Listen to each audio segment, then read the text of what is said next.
The warhorse, when it was being built, his head were up in the air. Up in the air. Right. But they found out then it won't go under motorway flyovers. So that's why they tilted it down there. Really? That's Oh, why wow. they tilted. And I always think he's Wow. bowing to them. Showing respect. So thank you very much for Hannah, the portfolio holder for culture, leather and sport, leisure and sport, not leather. It's really good for you to come and see us today. And for coming to see this wonderful canopy. So what we've had here is we've got well over 100 volunteers who, some they knit in the house and just send the poppies in. Some come and have a meet up, and then obviously they put them all on.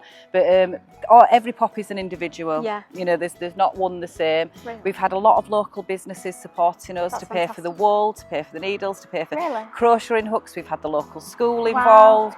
Every one of the businesses, the local businesses, have donated some money to let us get this done. It's stunning. So it started off a couple of years ago with Susan Pollard, a former councillor, and myself, and then the team's just built, and the team is so dedicated. They're absolutely brilliant. So we've worked on this one. We've got the purple canopy as well now, so it's going strength to strength. It's absolutely stunning. It's fantastic, and it's a real kind of beacon almost, isn't it, as people kind of drive by. And obviously on the pit wheel as well, so it's kind of marrying kind of the local kind of heritage, isn't it, with kind of obviously the really important celebrations that we've had for VE Day. That's it. I mean, we do have a rich heritage and a very strong community in Sharlston.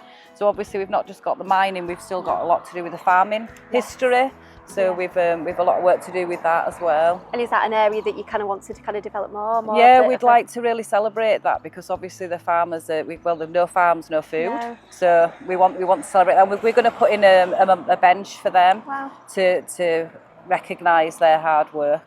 But that's something, I mean, obviously, as you know, within the portfolio, we want to kind of celebrate like every aspect of an area's culture and heritage. So if that's something that, you know, that we'll be really happy to kind of work with you on. Oh, that'd be brilliant. To get something, like you say, the mining heritage is so well known, but there's a real strong agricultural heritage as well. So yeah, if we can get together and help you with something like that, more than happy to. It'd be absolutely marvellous. Yeah, thank you. Right, Anna, so we've come down to one of our main attractions in Featherstone, the magnificent warhorse.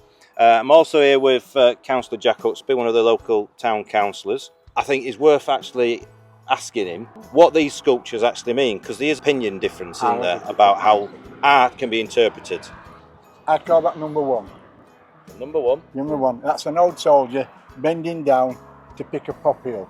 Number two, I call that a nurse pointing towards the injured soldier. Yeah. Number three is one of the Barnby girls from Leeds when they were filling bombs up, and they finished up being yellow.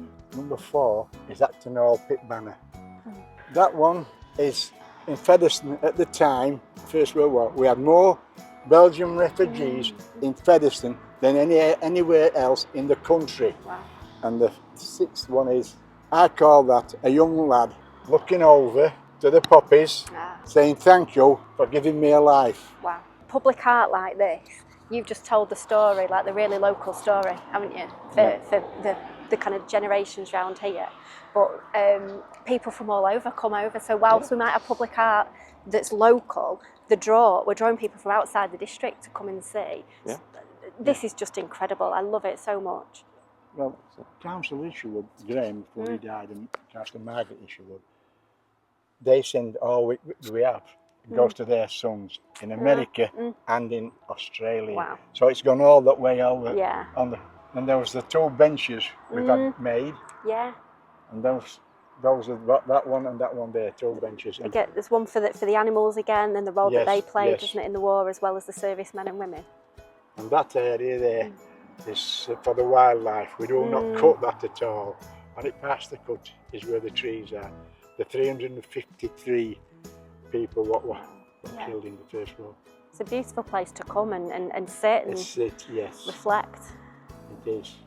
It's beautiful. And on a night time, when it's lit up, you come from, I call it Common Side Lane, to go into Featherstone, and it's lit up, it looks beautiful. It does. And it looks beautiful when we get the poppy coats on. I've seen her, I always call her. I've seen her with her purple coats on. And again, like in Sharlston, they're all kind of hand knitted by people in the community, aren't they?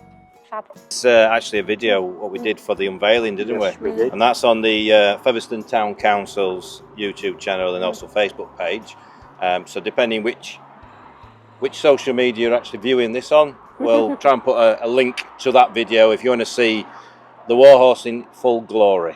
The warhorse, when it was being built, his head were up in the air. Up in the air. Right. But they found out then it won't go under motorway flyovers. So that's why they're tilting it Oh, down really? there. That's Oh, why wow. they tilt. And I always think he's Wow. bowing to them. Showing respect.